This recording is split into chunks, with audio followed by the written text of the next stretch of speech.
ผู้ดีทั้งหนึ่งผู้ดีเลยมีแต่กระถางแกงกระถางเส้นไม่สมมานี่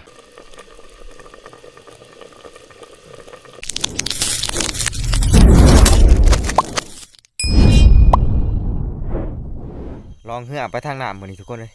ไป2 คนกับหัวหน้าทีมมือนี่ไปกับพ่อบ่เหี่ยงทุกคนทวิตวาชินอนมือนี่มือแรกนะก็ถือว่าเป็นEP 2อะไรทุกคนแล้วก็มันอยู่บ่ได้ทุกคนเลยมันเคยไปนะทีมงานก็ไปเบิดแหละผู้ที่นอนบ่รับแน่เอาทวิตว่าสิมากับบาสัญญาไม่ดีตามาบ่ได้บาสัญญาเจ็บตายเอาผู้ที่เปลี่ยนโซเฟอร์ใหม่ทีมงานเฮากะไปหานางหางเบิดทุกคนยังเหลือแต่เฮาเนี่ยไปหาลองตายตาจักมันสิลงหรือบ่นะมือนี้มันเดือนก็แจ้งแน่ถ้ามันลงมามีโอกาสอยู่สิได้ทับมือนี้ไป2 คนมันก็เลยมันอาจจะเงียบๆในจักหน่อยหมูมันลงมาแล้วมันลงมาดุดแถวนี่แหละนี่ลงมามันดุดแถวหิมนี่ดุดกินผืดดุดกินขี้กระเดือนดุดกินอย่างต่างๆนี่แหละแต่ว่ามือนี้เขาจะโชคดีหรือบ่เฉพาะมัน2 ฝั่งนี่ลงเบิดเลย2 ฝั่งนี่ฝั่งนี้ก็ลงมาดุดแถว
ตอนนี้เวลา 11:30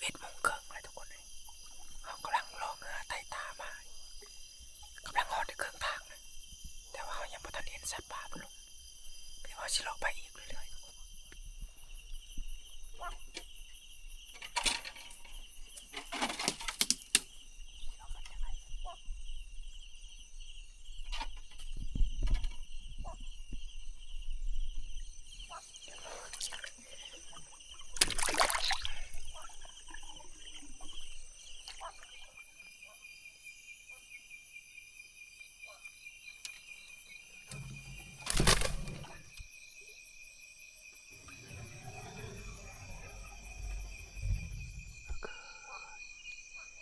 ลิงทุกคนลิง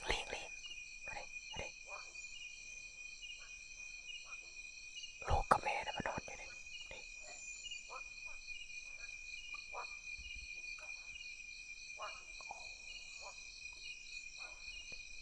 2 ตัวแต่ว่าหมูมันน่าจะมีจักตัวบ่จักหมูมันน่าจะมีหลายตัวมันนอนอยู่คาไว้ในแบบเดียวเลย2 ตัวลิง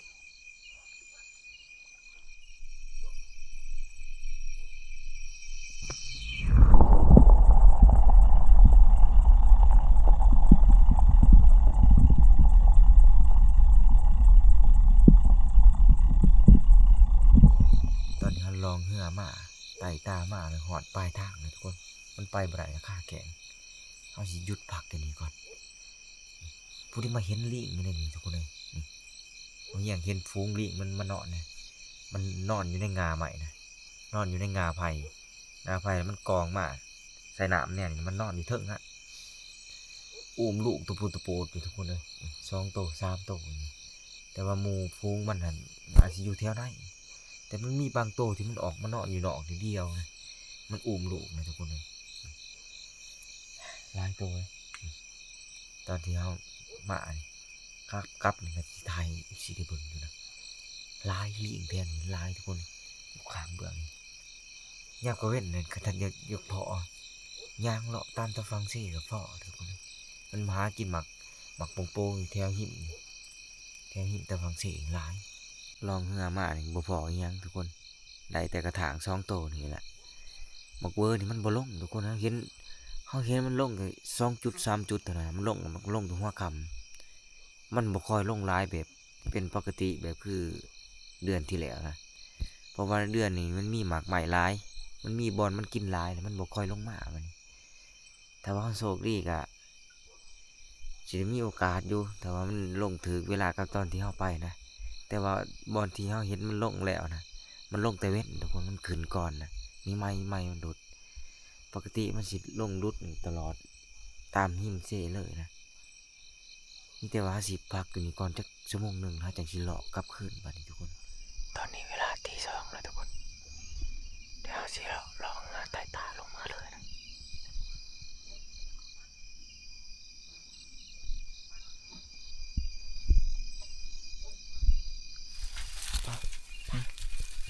ไปแล้วได้แล้วทุกคนตกใหญ่เลย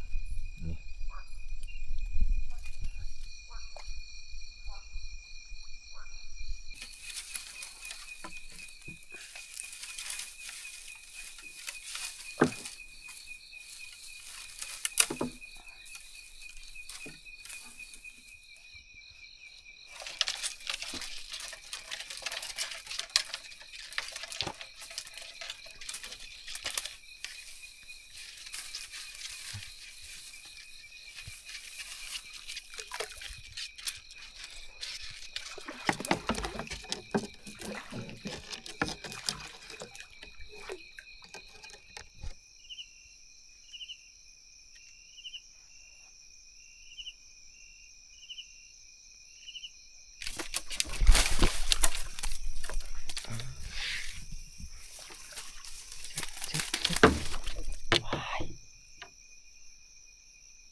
นี่เห็นว่าตกใจมันทุกคน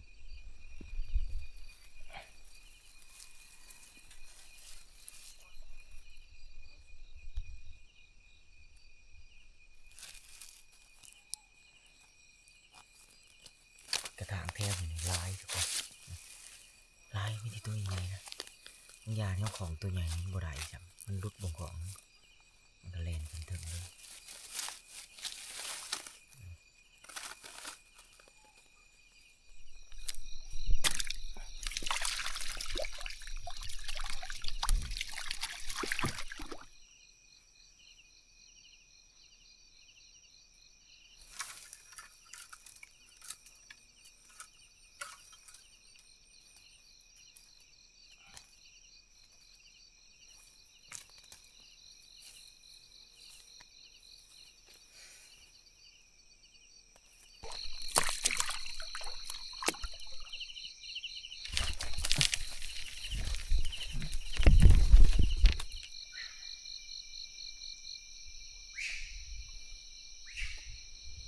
เสียงลิงมันออกเลยทุกคน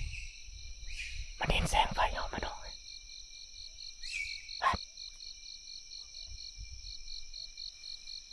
ดูนะมีแต่ลิงแถวนี้ทุกคนลิงหลายเลยหมู่หนึ่ง40 ตัว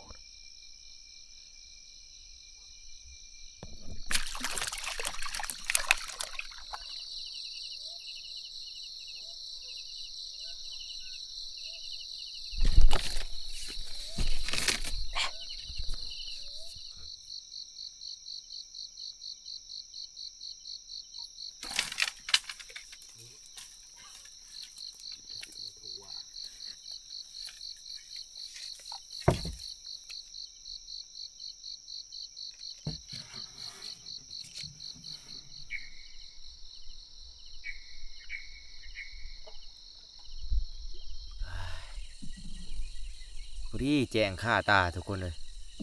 เลาะไตตาออกไตตามันตั้งแต่8 โมงหรือว่า9 โมงเนี่ยประมาณนี้ออกมานะเพื่อลบไปลบมานี่พอดีแจ้งเลยทุกคนแต่ว่าบอกเวอร์นี่มันบ่พอจักโตเลยแค่แต่ได้กระถางนะ14 โตทุกคนเลยจอดอ้าวหอดแล้วโอ้กระถางตายน้ำก็มีนะมันครบกันแต่ก็ตีเองนี่ ไปน้ำ2 โตทุกคนเลยมันออกไปน้ำ2 โตถ้ามันบ่ออกไปน้ำ2 โตได้อยู่ประมาณ16 โตประมาณนั้น ก็ทั้งออกไปเอากูจะเอาน่ะเอามึงเก็บใส่กระถาง สิยานอีหยังสัมภาระกระถาง อยู่หน้าปลาปึ้งใส่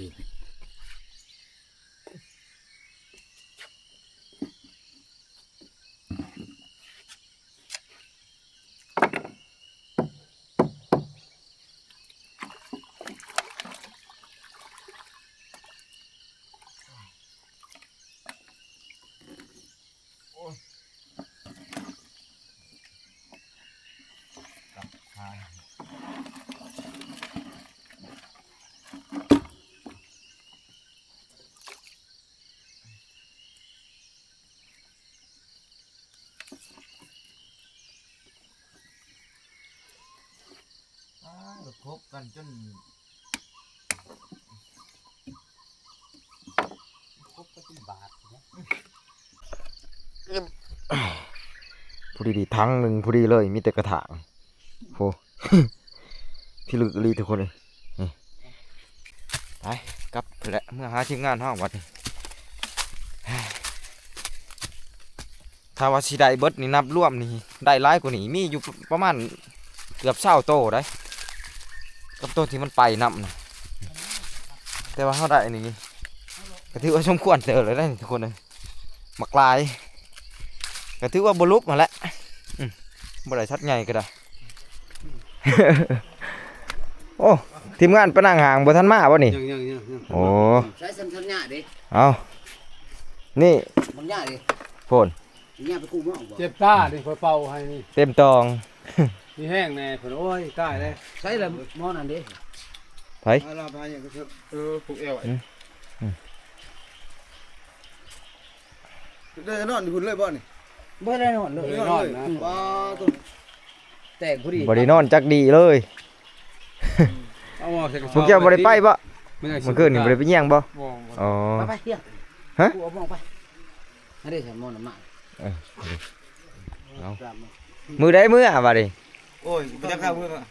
ได้ยัง ยังบ่ทันได้ยัง เจ้าไหนยังบ่ เอาข่อยก็สิอยู่อีกประมาณ5 วัน 6 วันพุ่นแหละสิได้เบื่อมาทีมงานใหญ่เด้ พูดมาไง บ่ได้เมื่อง่ายมาหลายคน ออกสั่งนี่อุ้ยไหลหน่อยบ่ทันนะ เอา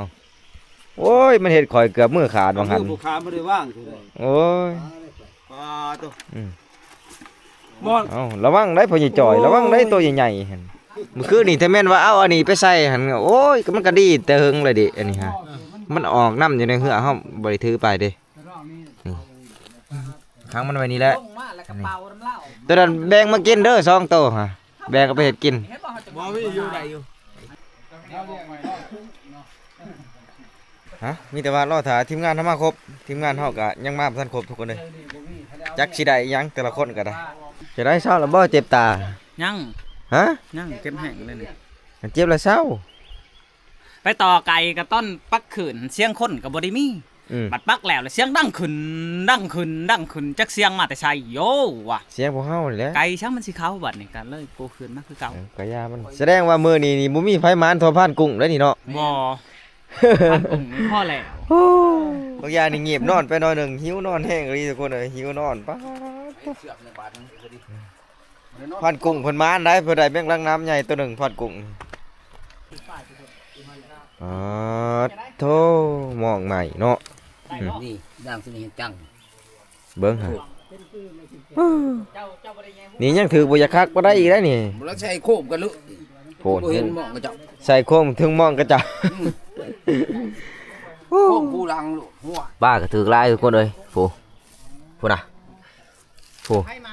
มองอันนี้มองใหม่ได้นี่มองใหม่นี่เอามาซื้อมาใหม่ๆทุกคนโอ้เอา ในทับกุ้งแจกเกิดแล้ว โอ้ผ่านกุ้งเฮ็ดคักแล้วผ่านกุ้งคักได้อยู่ดอก10โลเนาะ ประมาณนั้นแหละ ประมาณนั้นนะประมาณ10โลเนาะ แม่น อ๋อ เกิน10 โล มันเข้ามากินหมกบ้างบ่ แม่นมันเขามากินหมกปลา เอาผ่านกุ้งเพิ่นแจ้งเกิดแล้วผ่านกุ้งนี่ก็ได้นี่ก็ถือว่าใหญ่สุดแล้วนะนี่เบิ่งนี่อันนี้มันนี่ก็ได้กัน แพงมันนี่บ่ จะได้ประมาณจักโมง ประมาณตี2:30 ตี2ครึ่ง แม่น โอ้ 2:30 มันเข้ามาแต่ตัวเดียวนี่ฮะ มันเข้ามาตัวเดียวแล้วก็มันเข้ามานี่ประมาณครึ่งชั่วโมงนะข่อยจังได้ทับมันนี่ โอ้จะใจเย็นปานนั้นพุ่นเนาะ แม่นแล้วก็มันอยู่ไกลเด้ตอนมันเข้าแรกๆมันป่ามันหกเขาก็พังมันย่างแถวนั้นแหละมันวนไปวนมาพอดีถึงจังว่ามันเข้ามาไกลแน่บัดนี้ ม เด้อเปิดไฟใส่ก็พอดีเห็นเลย คิดคุมมุมเลยเนาะ เห็นแต่คนแพงเพิ่นเฮ็ดเพิ่งบึ้งอยู่ ผ่านหมองกับทับบักเวอร์ได้เมื่อคืนนี่แต่ว่ากระบังเพิ่นบ่หลวง ทันลักๆแล้ว อ่า มันสิบ่ชุกดอก นี่ ถ้ามันบ่มาทาง สมหมอง4-5ด่างหั่นแหละเนาะนี่ลงมานี่ถ้าว่าใส่หลายกว่านี้นี่เต็มตองแล้วได้นี่ทุกคนเอ้ยนี่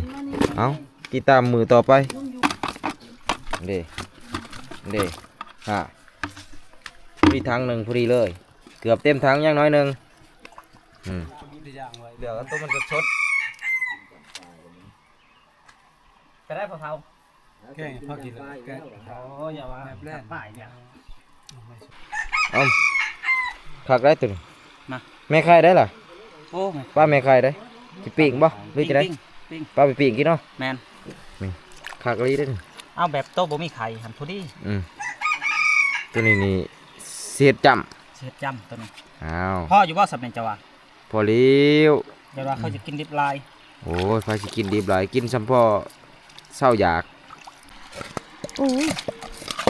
ไข่กระถางทุกคนใหญ่มันใหญ่มัน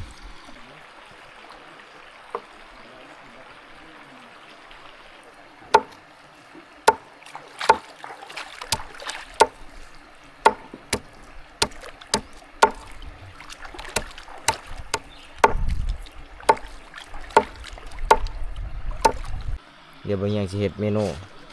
แกงกระถางเส้นน้ำมันสมมานี่ ปลาไม่ผ่านนี่ ป้านี่เผ็ดจำได้นี่บาวสัญญานี่ของเพิ่นเลยได้นี่นี่เผ็ดจำซอยจุว่าไงซะจุป้า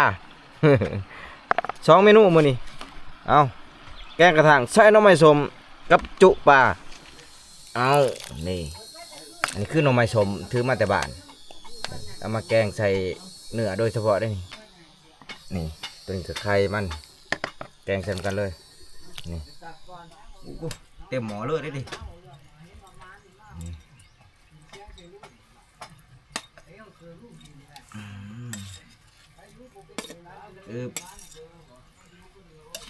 ล้นหม้อ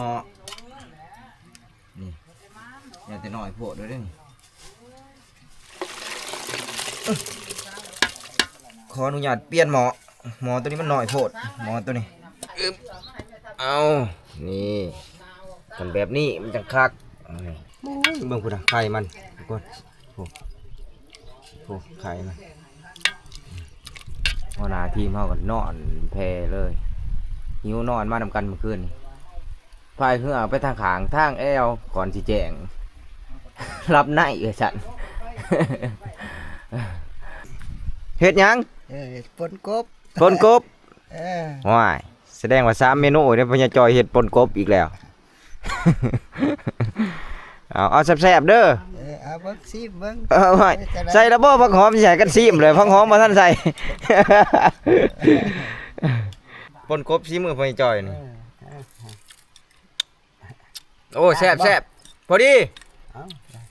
แซ่บแล้ว มามันจ้าง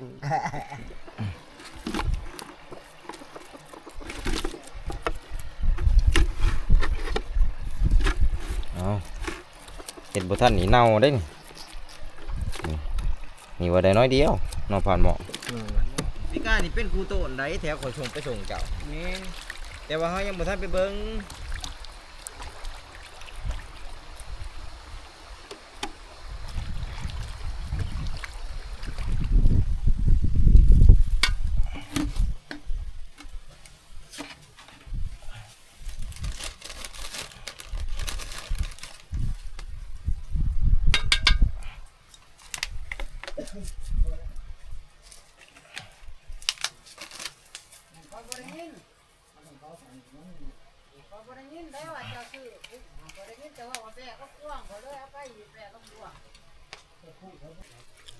นี่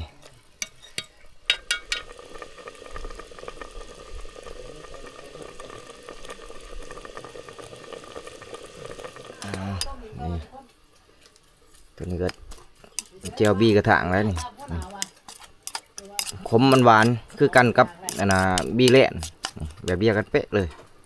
แซ่บ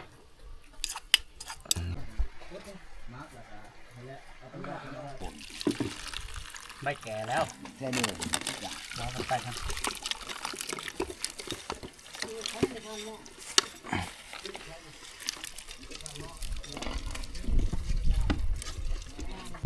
เอ้ยอ้าวกินอยู่ในถ้ำอยู่ในหูได้บัดนี่แหละบอลกินข้าวเฮากินอยู่ในถ้ำนี่เลยเพราะอยู่ทางนอกมันแดดนี่หมุนกันกินอยู่นี่แหละมันจะคักได้บรรยากาศดีพ่อใหญ่จ้อยโอ้บ่แม่นบ่าวหญ้า คุณถ่ายว่า ว่าอะไรจะภูมิใจกันแห้ง แล้วหรือว่าก็เจ้าหัน แล้วนี่ เออดีเอาเฮ็ดก็เฮ็ดใส่กระถางเลยเพิ่นเฮ็ดนี่จำป้านี่คู่กับแจวมีบ่ได้ผัก บ่มี แน่ นี่ เอาผักกระโดน โอ้นี่ทั้ง นี่ มี ผักกาดผักหยัง ผักกาด โอเคเอามากินข้าวเช้าน้ำกันมานี่มีแต่อาหารการกิน ตัวนี้ก้อนก็ได้แกงกระถางใส่หน่อไม้สมเป็นกระจำป้า แต่ ปนกบพญายจอย บันไว้สิบ่พี่แล้ว แก้วสมตัวนี้แก้วบี้ได้ตัวนี้แก้วบี้ได้มาครบแล้วบ่ทีมงาน ยัง ขันยังแล้วลงมือ เอาลงมือบัดนี้ทุกคนมาใหม่อีกแล้วเมนูหนึงตำบักม่วง เอาลูก บาดดี เอาเข้ามาเอาเลยขอบ่กินได้ บ่แล้วเลี้ยง เอาเลยเอาเลย เลี้ยงมาได้ เฮ็ดโลด เรื่องมาก คักเลยเด้ เป็นคนน้าขึ้น เอา แกบ่ให้โทษแดงเนาะ เดี๋ยวสิไปลงอันนั้นจำก้อยป้าแล้วมาจำแจวบี้กระถางได้ โอ้เจอบีบ่ อืม ใช่เจอบี ใช่จะ เอาเด้อแจวบี้ถ้วยหน่อยๆเนาะ เราเบิ่งใครกินบ่ทันกินข้าวใต้ สิบ่จักเอาแต่2ตัวก็พอแล้วบ่ต้องรักหายก้อนบาทนี่หายมันจะตอบรักไม่แก่นของเพิ่นมานอยู่แล้ว โอ้เฮาก็บ่เปิดนะตัวนี้เนาะมันอยู่ไกล เอาพ่อใหญ่จอยบ่ถึง เพิ่นว่าเห็นคือเฮาทุหลายสิออกดอกนะครับพวกว่าพวกเจ้าอิ่มก็พอใจ คือจังบ่ได้ เพิ่นสิกินหลายๆหรือบ่ ยกตัวอย่างจะกินปลาเพิ่นนี่เนาะบ่แม่พันบ่ นางบนเขาเนาะมันก็คนไร เทียนเอาหมองนั่งมันบ่อยากปานใด ช่องเกตูเลยแล้วข่อย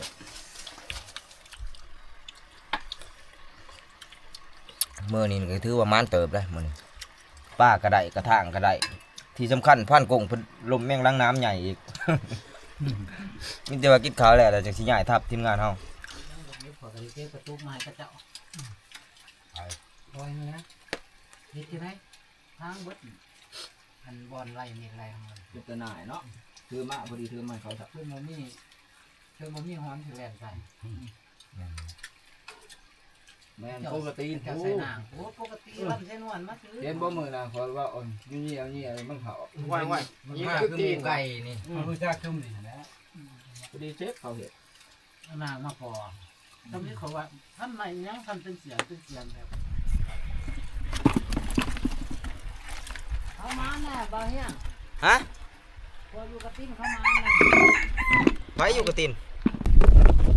เอ้าเกียม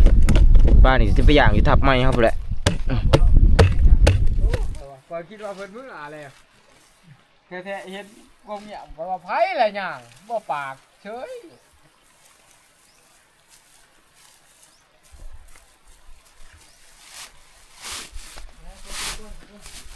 เจ้าเพิ่นน่ะกระบังเจ้า ไทยอ่ะ ยัง จะกอก จับชำนี่เหาะ ห้อง โอ้ยเยอะมากนะเว้ย แม่นเฮ็ดคือหัวมันบาดจับชำนี่เหาะ นี่ก็ขี่ปลากับไข่ปลาเด้เอาเสียดสมขี่ปลาบ่ทิมได้ของดีมีหน่อยทุกคนเลยช่วงนี้เป็นช่วงฤดูปลาไข่นี่เบิ่งมีแต่ไข่มัน มา นี่โอ้มีแต่ไข่ปลาเนี่ย ถามเราอยู่บ่ว่าเป็นจังได๋ เอา บ่ถามว่ามันแม่นี่คือ นี่อันนี้ก็เป็นเนื้อแมงลังน้ำพันกุ้งแต่ถือว่าหลายเติบเลยทุกคนเลยซ้ำหมูหน่อยตัวหนึ่งพุ่นแล้วนี่เนื้อมันลายดินี่ตัวนี้เขาก็จะไปตากอยู่ทับไม้เขาคือกันตัวนี้กัน มาอย่ามาอย่ามาอย่ามา เอาเก็บเครื่องวันนี้ทีมงานเขาเก็บพร้อมย้ายทับบาดเลย ยิงงูแถวหวาน หัวหน้าหัวหน้าหัวหน้า ว่าปืนนั่นน่ะวัดเจ้าวัดสัญญา ตื่น อันนี้ชื่อว่าใหม่อีหยัง ไปย้ายทับ ครับแล้วบาด ฝ่ายเหือบ่คือดีเทะก็ตั้งแต่ป้ายก็ไฟเอ็ดบาดนี่พ่อใหญ่จอยเอาไปพี่มาลงพี่มาลงพี่ น้ำในบ่อบ่ ไปคอยเด้อ บ่เคยคลอดก็ได้คลอดแล้วบัด เอา น้ำนี่เอาบ่ เครื่องคองนี่น้ำมือยังร้ายกว่าเก่าได้นี่ไปเอาเลยคอยสิแบกข้าวสารคือเก่า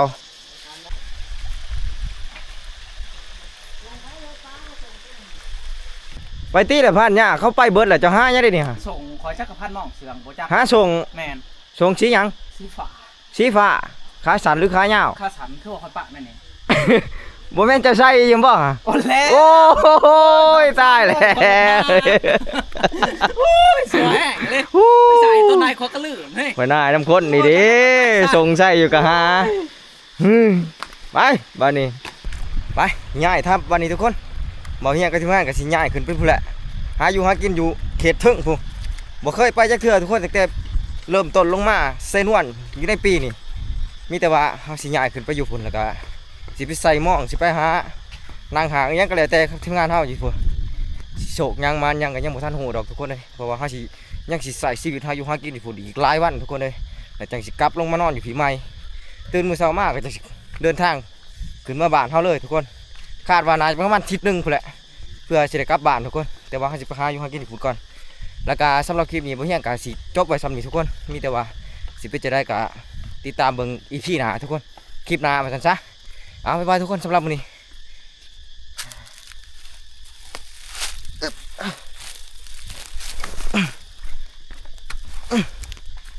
ไป